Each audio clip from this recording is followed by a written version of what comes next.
Hi, Gibaud, and today I'm going to present you this lens by Viltrox, this 40mm 2.5 autofocus for full frame camera. Obviously you can mount it on an APS-C camera, and I tested it on my Sony Alpha 7 Mark II. So let's start. I already presented several lenses of this series by Viltrox, APS-C and full frame. In full frame I presented the 20mm, I'll leave you the link here. And actually the external aspect is really similar. I'm going to show you some pictures I've made with it, and I will place them again at the end of the video in case you wanted to have a look at it without listening to me. Okay, so let's carry on. If we look at the build, this is exactly the same as this 56mm or the 20mm. I've tested two 56mm in this series actually, and they are, yeah, it's plastic, but it's good, really good quality. Actually, Viltrox has a line of lenses that is metal, and this one is plastic, but really great. Here it includes the sun hood, the cap. As you can see, there is a ring here, so you can actually focus manually if you want, although it is autofocus. There is no aperture ring. You will need to manage from the wheel here. And here, as all Viltrox lenses, you have a USB-C connector, so you can actually update the firmware. This is really easy to do. If I do it, I guarantee you can do it. Okay, so I tell you more specs, but really nice build. And the price, I would say the value for money is the whole series is exceptional. Really great result for the price it costs. Great. So 40mm in full frame. If you mount it on an APS-C camera, it will be like a 60mm equivalent. And on full frame it covers a 57.8 degrees. Obviously on APS it will be more narrow. Okay, it has 10 elements in 6 groups, aperture from 2.5 to f16. If we look at the iris of the aperture, it has 7 blades. I know that's not that many. Some people would prefer to actually have more, to have a really round circle point of light. Actually, if you have it at maximum aperture, it's no problem. It's when you close you will get some small faces. That's logical. But on the other hand, it's easier to get some sun stars. So when you close at f8, already get some sun stars. So it is a matter of taste, okay? But I think the bokeh is creamy enough with these 7 blades. That's good. The minimum focusing distance is only 34 centimeters, which is really good for people who want to get really close to their subject. The autofocus has STM and lead screw system. It works really fine. Obviously, you can do manual focus. I did everything with autofocus, and it worked really nice, really well.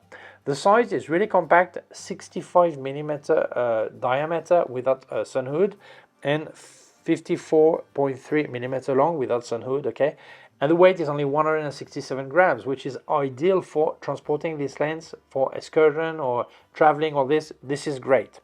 The filter diameter is 52mm. The box is, as always, hot box, and it includes the sun hood and also a small pouch so you can protect it in your bag. 40mm is this kind of hybrid focal length. Some people think 35 is too wide and 50mm is too narrow, so they love 40mm. There are some people that are absolutely a fan of 40mm. For a long time I was not convinced. For me it was like the focal length for people who cannot make decisions whether to go 35 or 50. But actually you realize that it's maybe more versatile than a 35mm, because yes, being a bit more narrow, it's more, yeah, you can do more things maybe. 35 or 28 is so wide that it's more for street or things like this, street photography. If you go 50, it starts to be too narrow to capture more things. So there are some people who are fan of 40. I think it's a matter of getting used to it, or yeah, for me it's fine. Okay, I prefer 35 in some situation. 40 is great as a one lens only. I don't know, it depends on you.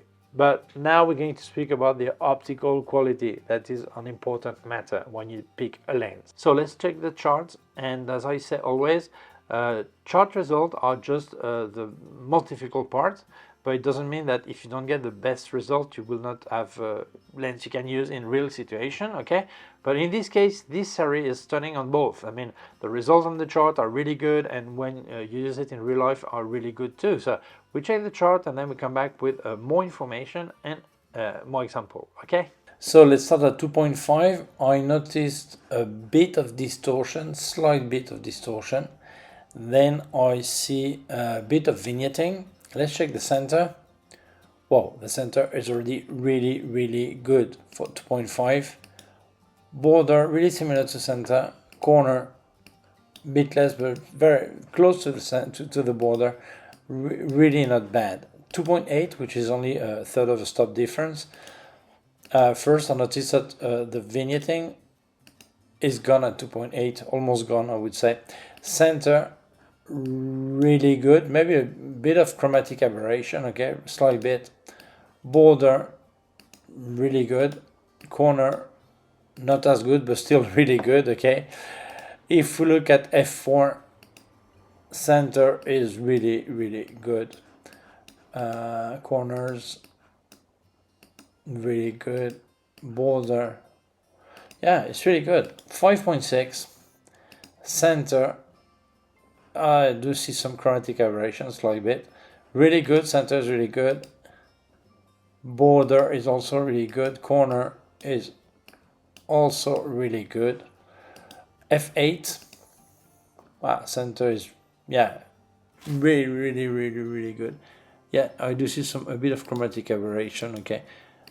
Border is the same as the center. Corner, same thing. F11. Maybe a bit of diffraction entering now. Yeah, maybe slightly bit. Yeah. F16, yeah, some diffraction, so we lose a bit of sharpness, okay. But still, I'm really impressed. From 2.5, the results are already really good. It reminds me of the 20mm I tested. That was already really good from maximum aperture. And this one, same thing. It's great lens from maximum aperture is already good. Then it gets even better, okay. But really good. So let's speak about distortion. There is a slight distortion. Actually, I show you on this seascape. You do see it when you place the horizon in a third. It's not very strong. It's possible to correct it. But honestly, if you wanted to do some landscape, probably you would not use this focal length anyway.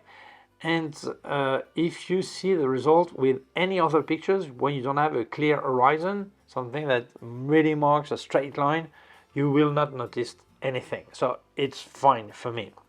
Vignetting. I don't know if the vignetting at 2.5 is due to the sunshade or not, but in my opinion, you should test the lens as it has been thought. If they place this shade, is for something. So at 2.5, maybe you want to fight against a flare or whatever, so you will place it. So it's important to know it. Honestly, it's not strong. At 2.5, you can remove it easily in post-production. At 2.8, you already don't see it, or almost don't see it, so no problem. So for me, this vignetting is no problem at all. Let's speak about flare. You know that many Viltrox lenses have the fame of having flare, and this one is no exception. If you have the sun or strong point of light on the side, you will see some flare. Some people love it, some people hate it. If you don't like flare, that's not the lens for you, unless you're not shooting against a strong light or sun. Okay, then it will be no problem. But if you shoot in this situation and you do have the sun in front of you, that will be a problem if you don't like flare. And actually, when the sun is really in there, it's more than flare. It's actually a big hole in your picture. So it's a matter of taste, okay? For me, that's no problem because I don't shoot straight into the sun. I did it to show you some example, but some people do. So it's down to you. But if you love flare, to have this a ray of light that crosses the picture, you will love it. Getting sun stars is so easy. So people love that, they will get it. If we look at sharpness, honestly, from 2.5, sharpness is already there. That's good. There are some sharper lenses, no doubt, but honestly, it's surprising. I would say the sweet spot is around f8, like most lenses, and the results are great. There are some sharper lenses, yes, but for that price, no. What does the competition do for that price? 40mm full frame? I don't think there is any. So honestly, the result you get for that price is simply amazing. So yeah, I'm happily surprised by this lens. Well, I'm not much surprised anymore with Viltrox lenses because the results are most of the time great. So yeah, but honestly, for that price, it's amazing. So my conclusion, well, honestly, this lens is great. Okay, it's value for money is amazing. Question is, who is this lens for? Well, for many people. As I said, it's like halfway 35 to 50 millimeter, but there are many people that do think 35 is too wide and 50 is too narrow, and they want to carry only one lens, and this is a really versatile focal length in full frame, okay, 40 millimeter.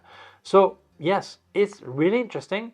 It's light. If you want to travel, it's a great lens for travel photography, or on the road, I would say. Can be around on the road around your house also, and even for portrait. Obviously, classical portrait is more like a 75 or 85, 90 millimeter, but people say, yeah, when you use a wide angle, it's actually deform. There is some distortion, and that's not true.